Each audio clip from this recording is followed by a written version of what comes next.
Hello friends, university of Chicago और United YMCA schools ने एक सर्वे कंडक्ट की ये जानने के लिए कि लोग क्या पढ़ना सबसे ज़्यादा पसंद करते हैं। हर आदमी से 156 क्वेश्चंस पूछे गए उनकी लाइफ, एजुकेशन, हॉबीज़ और इंटरेस्ट्स के बारे में। सर्वे से रिवील हुआ कि लोगों को सबसे ज़्यादा जो टॉपिक पढ़ना पसंद है वो है हेल्थ, और दूसरे नंबर पर जिस टॉपिक की बारी आती है वो है पीपल। यानी दूसरे नंबर पर सबसे ज़्यादा लोगों को ये पढ़ना पसंद है या ये जानना पसंद है कि लोगों को कैसे समझे, उनके साथ बेहतर रिश्ता कैसे बनाए, लोग आपको कैसे पसंद करें, लोगों की सोच कैसे बदले वगैरह। इसी सर्वे को जहन में रखते हुए हम ये गेस करते हैं कि लोगों के साथ डील करने के बारे में जानना आपके इंटरेस्ट का भी टॉपिक होगा। इसीलिए आज हम इस टॉपिक पर लिखी गई one of the best books how to win friends and influence people by Dale Carnegie की समरी शेयर करने वाले हैं। बुक 4 पार्ट्स में डिवाइड है जो ह्यूमन रिलेशनशिप्स के डिफरेंट एस्पेक्ट्स डिस्कस करते हैं। पार्ट 1 में लोगों को हैंडल करने की बेसिक टेक्निक्स और प्रिंसिपल्स बताए गए हैं, जिनमें से पहला प्रिंसिपल है लोगों को क्रिटिसाइज और कंडेम ना करना। BF सिकनर जो एक फेमस साइकोलॉजिस्ट है, उसने अपने एक्सपेरिमेंट से ये प्रूव किया कि एक एनिमल जिसे अच्छे बिहेवियर के लिए इनाम दिया जाए उस एनिमल से ज़्यादा अच्छी तरह और आसानी से सीखता है जिसे बैड बिहेवियर के लिए सज़ा दी जाए। फिर स्टडी से पता चला कि ये ह्यूमन्स पर भी अप्लाई होता है। इसलिए जब हम एक इंसान को क्रिटिसाइज करते हैं हम उसके अंदर रिजेंटमेंट को जन्म देते हैं, जिसकी वजह से वो खुद को चेंज नहीं करता। न्यूयॉर्क के एक प्रिजन के वार्डन से जब क्रिमिनल्स के बारे में पूछा गया तो उसने कहा कि अक्सर क्रिमिनल्स कभी खुद को गलत मानते ही नहीं, हमारी तरह वो भी अपनी गलती को रैशनलाइज करते हैं और फॉल्स लॉजिक का इस्तेमाल करके सोचते हैं कि वो जेल डिजर्व नहीं करते थे। 95% टाइम्स लोग खुद को अपनी गलती पर क्रिटिसाइज ही नहीं करते, तो हम ये कैसे एक्सपेक्ट कर सकते हैं कि बाकी लोग हमारे क्रिटिसिज्म की वजह से गलती माने। जॉर्ज बी जॉनसन एक इंजीनियरिंग कंपनी का सेफ्टी कोऑर्डिनेटर था। उसकी एक जिम्मेदारी ये देखना था कि एम्प्लॉयज़ सेफ्टी हेलमेट्स पहनते हैं या नहीं। उसका कहना है कि जब वो एम्प्लॉयज़ को बिना हेलमेट के देखता था तो वो उनको अथॉरिटी के साथ बोलता था कि वो हेलमेट पहने, और अक्सर जब वो चला जाता था एम्प्लॉयज़ फिर से हेलमेट निकाल देते थे। फिर उसने एक डिफरेंट अप्रोच ट्राई किया। नेक्स्ट टाइम जब उसने कुछ वर्कर्स को बिना हेलमेट के देखा, उसने उनसे पूछा क्या हेलमेट में कोई प्रॉब्लम है या फिट नहीं आ रही। फिर उसने उनको आराम से समझाया कि हेलमेट उनकी सेफ्टी के लिए बनी है, इसलिए खुद की सेफ्टी के लिए उनको हेलमेट पहननी चाहिए। जल्द ही उन्होंने अच्छी तरह हेलमेट पहनना स्टार्ट किया, वो भी बिना किसी रेजेंटमेंट के। इसलिए जब आप भी लोगों के साथ डील कर रहे हो, याद रखो कि आप एक लॉजिकल बीइंग से नहीं बल्कि एक इमोशनल बीइंग से डील कर रहे हो, जिसमें ईगो, प्रेजुडाइसेस और अपने लिए मोहब्बत कूट कूट कर भरे हैं। ऐसे बीइंग के साथ क्रिटिसिज्म काम नहीं आता, उनके व्यू पॉइंट को अंडरस्टैंड करना और उनको फॉरगिव करना काम आता है। दूसरा प्रिंसिपल है गिव ऑनेस्ट एप्रिसिएशन, यानी लोगों की अच्छी क्वालिटीज़ की तारीफ करना। जॉन डेवी के मुताबिक, जो एक मशहूर अमेरिकन फिलोसोफर है, एक इंसान की सबसे बड़ी डिज़ायर है डिज़ायर टू बी इम्पोर्टेंट। इंसान अपनी ज़िंदगी में क्या चाहता है? Health, food, sleep, money, sexual gratification, children और फीलिंग ऑफ इम्पोर्टेंस। लगभग ये सभी डिज़ायर्स किसी हद तक पूरी होती है, सिवाय एक डिज़ायर के जो है डिज़ायर टू बी इम्पोर्टेंट, जो बहुत ही कम पूरी होती है। मैंने एक इम्पॉर्टेंट साइकेट्रिक हॉस्पिटल के हेड फिजिशियन से पूछा कि लोग क्यों इंसेन या पागल हो जाते हैं। उसने कहा कि एक रीज़न तो फिजिकल इंजरीज है, बट बाकी केसेस में क्या है कोई श्योर नहीं है। लेकिन एक बात क्लियर है कि जो लोग पागल हो जाते हैं उनको इस इंसैनिटी में फीलिंग ऑफ इम्पोर्टेंस मिलती है। फिर उसने एक स्टोरी भी मेरे साथ शेयर की। उसने कहा, आजकल मैं एक पेशेंट से डील कर रहा हूँ जिसकी शादी एक मुसीबत साबित हुई। वो मोहब्बत, सेक्सुअल ग्रेटिफिकेशन, बच्चे और समाज में इज्जत चाहती थी, बट उसे कुछ नहीं मिला। उसका हस्बैंड न उससे मोहब्बत करता था और न उसके साथ खाना खाता था, सिर्फ उससे काम करवाता था। अब जब वो इंसेन हुई, वो इमेजिन करती है कि उसकी शादी एक इंग्लिश ऑटोक्रेट से हुई है और बाकियों से कहती है कि मुझे लेडी सुमित बोलो। इमेजिन करती है कि हर रात वो एक नए बच्चे को जन्म देती है।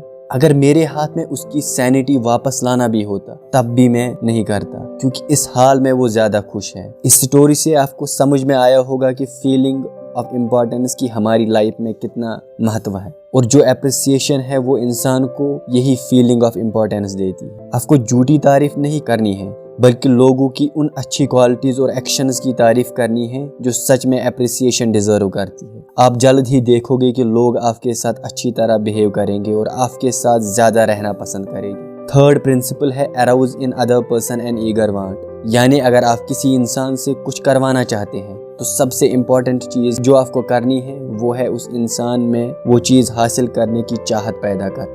हैरी ए ओवरस्ट्रीट अपनी बुक इन्फ्लुएंसिंग ह्यूमन बिहेवियर में लिखता है कि सारे कामों की बेस डिज़ायर होती है और जो भी दूसरों को कुछ करवाना चाहता है, चाहे बिजनेस में या स्कूल में या घर में, उसे दूसरे इंसानों में उस काम की चाहत पैदा करनी चाहिए। जो ये कर सकता है पूरी दुनिया उसके साथ है। एक इंसान सबसे ज़्यादा इंटरेस्टेड खुद में होता है, इसलिए जब भी आप लोगों को इन्फ्लुएंस करना चाहते हो अपने इंटरेस्ट्स या अचीवमेंट्स के बारे में डिस्कस करना शुरू मत करो।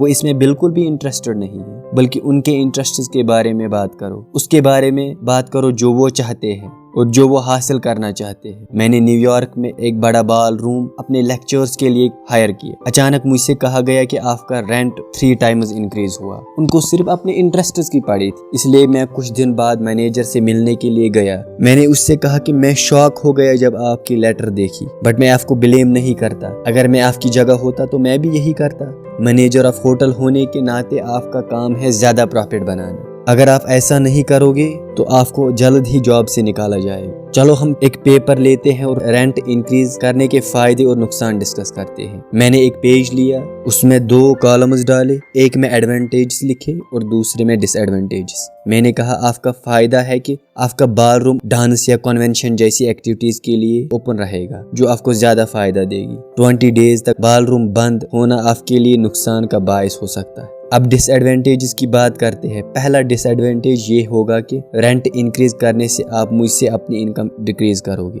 क्योंकि मैं उतना रेंट अफोर्ड नहीं कर सकता, इसलिए मुझे ये जगह छोड़नी पड़ेगी। एक और नुकसान ये भी है, मेरे लेक्चर्स की वजह से यहाँ पर बहुत सारे कल्चर्ड और एजुकेटेड इंसान आएंगे। फ्री में एडवर्टाइजिंग होगी, जिसकी वजह से आपको न्यूज़पेपर्स में एडवर्टाइजमेंट करने के लिए पैसे देने की ज़रूरत नहीं पड़ेगी। अगर आप रेंट इंक्रीज करोगे तो ये फ़ायदा भी आपको नहीं मिलेगा। मैंने शीट मैनेजर को दी और उससे कहा कि मुझे उम्मीद है आप अच्छी तरह सोचकर ये फ़ायदे और नुकसान देखकर डिसीजन लोगे। अगले दिन एक लेटर आई जिसमें लिखा था कि अब आपका रेंट सिर्फ 50% से इंक्रीज होगा। आपने देखा ये डिक्रीज इसलिए हुआ क्योंकि मैंने अपने इंटरेस्ट्स की बात नहीं की, उनके इंटरेस्ट्स की बात। अगर मैं गुस्सा होता और उनसे कहता कि आपने लास्ट मिनट में रेंट क्यों इंक्रीज किया, मैं अब नहीं दूंगा, क्या होता? लड़ाई होती। और आपको पता है कि लड़ाई का एंड क्या होता है। अगर मैं उसको ये कन्विंस भी करवाता कि गलती उसकी है तो उसका प्राइड हर्ट होता और वो अपनी गलती कभी भी एक्सेप्ट नहीं करता। इसी तरह अगर आप दूसरे इंसान को पॉइंट ऑफ व्यू समझोगे और उनके इंटरेस्ट की बात करोगे, आप इजीली लोगों को वो सब कुछ करवा सकते हो जो आपका इंटरेस्ट है। बुक के दूसरे पार्ट में 6 प्रिंसिपल्स डिस्कस किए गए हैं जिन्हें फॉलो करने से लोग आपको पसंद करना स्टार्ट करेंगे। पहला प्रिंसिपल है become genuinely interested in other people, यानी दिल से दूसरे लोगों में इंटरेस्ट लेना स्टार्ट करो। दिल से दूसरे लोगों में इंटरेस्ट लेने की बेस्ट एग्जाम्पल डॉग है। वो एक अकेला जानवर है जिसे जिंदगी गुजारने के लिए काम नहीं करना पड़ता।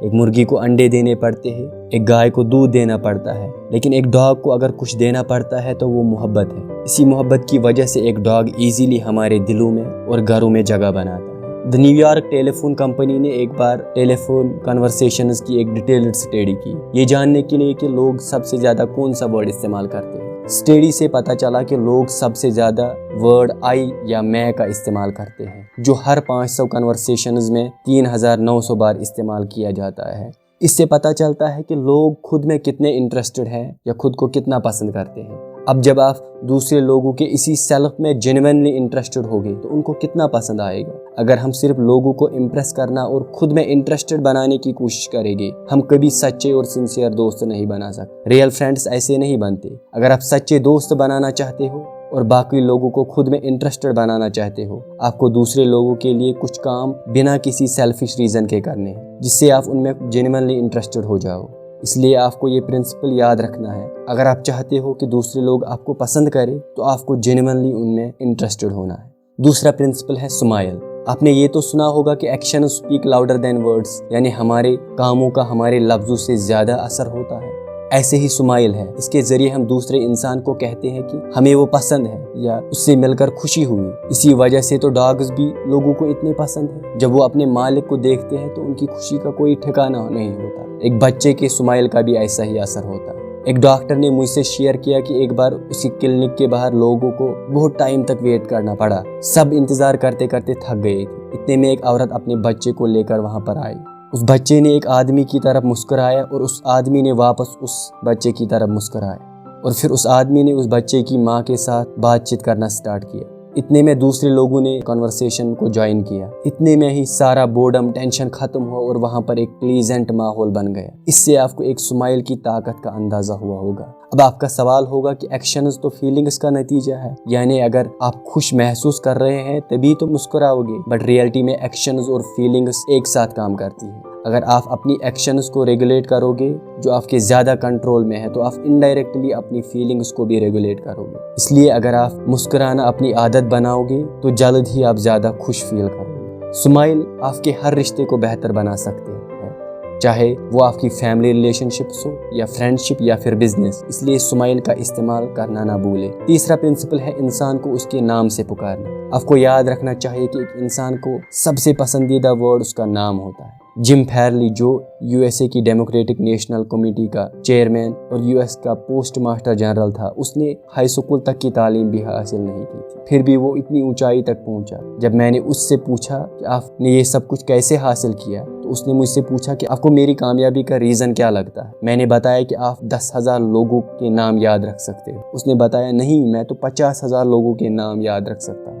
इसी एबिलिटी की मदद से मिस्टर फैरले ने फ्रैंकलिन डी रोजवेल्ट को व्हाइट हाउस तक पहुंचाया। प्रेसिडेंशियल इलेक्शन की कैंपेन में फैरले ने लोगों को उनके नाम से पर्सनलाइज्ड लेटर लिखवाए, क्योंकि उसे पता था कि एक आम आदमी दुनिया के सारे नामों से खुद के नाम में ज़्यादा इंटरेस्टेड है। चाहे आप एक वेट्रेस या एक सीनियर एग्जीक्यूटिव से बात कर रहे हो, उसका नाम लेना आपके लिए बहुत काम आएगा। इसलिए लोगों को उनके नाम से पुकारने की आदत डालो। फोर्थ प्रिंसिपल है बी अ गुड लिसनर, यानी लोगों की सुनो और उनको अपने बारे में कहने के लिए एनकरेज करो। एक बार मैं एक पार्टी में गया था जिसमें मैंने एक बॉटनिस्ट से बात की। मैं इससे पहले कभी किसी बॉटनिस्ट से नहीं मिला था, इसलिए जब वो बात कर रहा था तो मैं बड़ी ध्यान से सुन रहा था।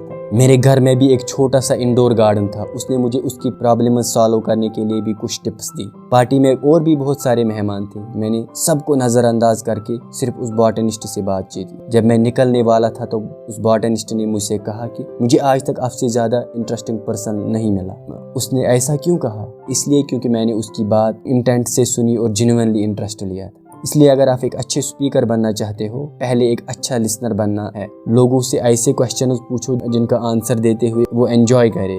उनको अपने बारे में और अपने अचीवमेंट्स के बारे में कहने के लिए एनकरेज करो। फिफ्थ प्रिंसिपल है talk in terms of other people's interest, यानी जब आप दूसरों से बात करो तो अपनी इंटरेस्ट छोड़कर उनके इंटरेस्ट की बात करो। थियोडोर रूजवेल्ट के मेहमान हमेशा उसकी नॉलेज की डाइवर्सिटी से हैरान हो जाते थे। जो कोई भी उसको विजिट करता था, चाहे कोई पॉलिटिशियन हो या कोई डिप्लोमेट या फिर एक काउबॉय, वो उनसे उनके प्रोफेशन के बारे में बहुत बातें करता था। पर उसको इतनी डाइवर्स नॉलेज कहाँ से आती थी? आंसर सिंपल है, जब भी वो किसी मेहमान को एक्सपेक्ट करता था, वो रात को पहले से ही उस गेस्ट के इंटरेस्ट के सब्जेक्ट के बारे में पढ़ता था, जिसकी वजह से लोग उसकी तरफ अट्रैक्ट होते थे। इसलिए अगर आप दूसरों को अपनी तरफ अट्रैक्ट करना चाहते हो या उनसे दोस्ती बनाना चाहते हो, तो उनके साथ उनके बारे में बात करो या उनके इंटरेस्ट के टॉपिक में। सिक्स्थ प्रिंसिपल है make other people feel important, यानी दूसरे इंसान को ये फील कराओ कि वो आपके लिए खास है। जैसे कि विलियम जेम्स ने कहा है कि एक इंसान की सबसे डीपेस्ट क्रेविंग या डिज़ायर ऑफ एप्रिसिएशन है। अगर आप दूसरों का अप्रूवल चाहते हो, अगर आप ये चाहते हो कि लोग आपको इम्पोर्टेंस दे या लोगों को दोस्त बनाना चाहते हो, तो आपको लोगों को इम्पोर्टेंट फील कराना है, क्योंकि जैसे आप दूसरों के साथ पेश आओगे वैसे ही वो आपके साथ पेश आएगी। पार्ट 3 में 12 प्रिंसिपल डिस्कस किए गए हैं जिनसे आप लोगों की सोच अपने फेवर में बदल सकते हो। पहला प्रिंसिपल है आर्गुमेंट्स को अवॉइड करना। आप एक आर्गुमेंट को कभी जीत नहीं सकते, इसलिए सबसे बेस्ट चीज़ है आर्गुमेंट को अवॉइड करना। एक आर्गुमेंट को आप इसलिए नहीं जीत सकते क्योंकि अगर आप एक इंसान के साथ आर्गुमेंट जीत भी जाओ तो इसका ईगो हर्ट होगा। उसको लगेगा कि आपने उसको इन्फीरियर फील करवाया। इसलिए वो आपको रिजेंट करेगा और कभी आपके मुताबिक अपनी सोच नहीं बदलेगा। इसलिए अगर आप किसी इंसान से एग्री नहीं कर रहे हो, आपको इस डिसएग्रीमेंट को आर्गुमेंट नहीं बनने देना है। आपको डिसएग्रीमेंट के वक्त डिफेंसिव नहीं बनना है। दूसरे आदमी की बात सुननी है, उसका पॉइंट ऑफ व्यू जानना है और जिन एरियाज में आप एग्री करते हो वो देखने हैं। और फाइनली अपने अपोनेंट को थैंक यू कहना है कि उसने आपसे बात करने में इंटरेस्ट लिया। इससे डिसएग्रीमेंट कभी आर्गुमेंट में नहीं बनेगा। दूसरा प्रिंसिपल है दूसरे लोगों के ओपिनियंस की रेस्पेक्ट करो। कभी उनको डायरेक्टली मत बोलो कि वो गलत है। अगर एक इंसान श्योर होता कि वो 55% टाइम्स ही राइट होगा तो वो स्टॉक मार्केट या बैटिंग से करोड़ों पैसे कमाते। जब हम खुद 55% टाइम्स सही होने पर श्योर नहीं है तो हम दूसरों को ये कहने वाले कौन होते हैं कि वो गलत है। हम में से अक्सर लोग अपने थॉट्स नहीं बदलना चाहते, चाहे उनके रिलीजन के रिलेटेड हो, उनके ड्रेस या फेवरेट मूवी स्टार के बारे में। इसलिए उनको रॉन्ग बोलना रिजेंटमेंट के अलावा कोई नतीजा नहीं देगा। बेंजामिन फ्रैंकलिन बेशक या सटनली जैसे वर्ड्स की जगह मुझे लगता है या मैं इमेजिन करता हूँ यूज करता है, सो डैट सामने वाले का ईगो हर्ट ना। आप भी लोगों की गलती को पॉइंट आउट करना छोड़ दो, बल्कि उनको अंडरस्टैंड करने की कोशिश करो। और अगर वो गलत है उनको ऐसे बोलो कि उनका ईगो ना हर्ट हो और वो डिफेंसिव मोड में ना चले जाए।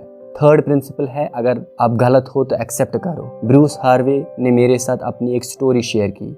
एक बार उसने गलती से अपने एक एम्प्लॉय जो सिक लीव पर था उसको फुल वेज की पेमेंट की। जब उसे अपनी गलती का पता चला उसने एम्प्लॉय को कहा कि अब मैं तुम्हारे नेक्स्ट पे से काटूंगा। एम्प्लॉय ने रिक्वेस्ट की कि एक बार काटने से उनको प्रॉब्लम हो सो उससे कुछ महीनों में रिकवर किया जाए। हार्वे ने बोला कि इसके लिए मुझे सुपरवाइजर का परमिशन लेना पड़ेगा। हार्वे ने एक्सपेक्ट किया था कि बॉस की तरह वो गुस्सा होगा। उसने सोचा पूरी गलती मेरी है इसलिए मुझे ये एडमिट करनी पड़ेगी। जब उसने बॉस को बोला कि मुझसे ये गलती हुई और सब कुछ एक्सप्लेन किया, बॉस ने गुस्से से बोला ये पर्सनल डिपार्टमेंट की गलती है। उसने बोला ये मेरी अपनी गलती है। बॉस ने बोला ये फिर अकाउंटिंग डिपार्टमेंट की गलती होगी। वो उसने कहा कि मैंने फिर से बोला कि ये मेरी गलती है। फिर बॉस ने बोला अगर ये आपकी गलती है तो आप इसको खुद ठीक कर। इस तरह बिना किसी प्रॉब्लम के वो एरर ठीक हुआ क्योंकि हार्वे ने खुद अपनी गलती एक्सेप्ट की और सुधारी। तब से बॉस की रेस्पेक्ट उसके लिए बढ़ गई। इसलिए जब भी आपकी गलती हो बिना किसी झिझक के एक्सेप्ट करो और दूसरों पे ब्लेम न डालो। ये एक स्ट्रांग और रेस्पॉन्सिबल पर्सन की निशानी है।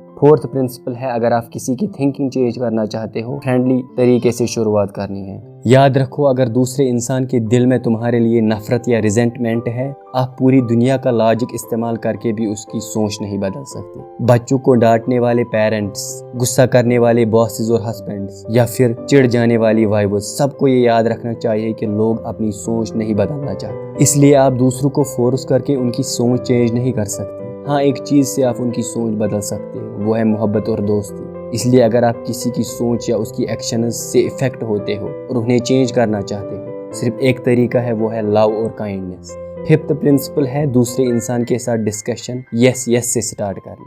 इसका मतलब है कि पहले उन चीज़ों के बारे में डिस्कस करो जिनमें आप उससे एग्री करते हो, ना कि उन चीज़ों से जिनमें आप डिफर करते हो। जब आप एक इंसान को कई बार यस बुलवाते हो, एग्री करने के चांसेस बढ़ जाते हैं। वरना अगर डिस्कशन का स्टार्ट ही नो से होगा फिर दूसरे आदमी का ईगो उससे यस बोलने नहीं देगा क्योंकि अब उसकी मेंटल और इमोशनल स्टेट रिजेक्शन वाली बन गई है। आपको पता है सोक्रेटिस भी यही यस वाला मेथड अपनी डिस्कशन में यूज करता था, जिसे हम सोक्रेटिक मेथड भी कहते हैं। वो पहले लोगों से कई क्वेश्चंस पूछता था जिनका आंसर वो यस में देते थे, फिर कंक्लूजन के वक्त लोग खुद ही उसकी बात से एग्री करते। सिक्स्थ प्रिंसिपल है दूसरे इंसान को ज्यादा बोलने दो। हम में से अक्सर लोग जो दूसरों की सोच बदलना चाहते हैं खुद ही ज्यादा बातें करते हैं, बट ये गलत तरीका है। आपको दूसरे इंसान को ज्यादा बातें करने देनी। वो खुद को और अपनी प्रॉब्लम्स को आपसे ज्यादा बेहतर जानता है, इसलिए क्वेश्चंस पूछकर उनको बोलने दो। अगर आप डिसएग्री करते हो तो इंटरप्ट करना चाहोगे, बट ऐसा मत करो, उनको एनकरेज करो बोलने के लिए। एक माँ और उसकी बेटी की रिलेशनशिप दिन ब दिन बिगड़ती थी।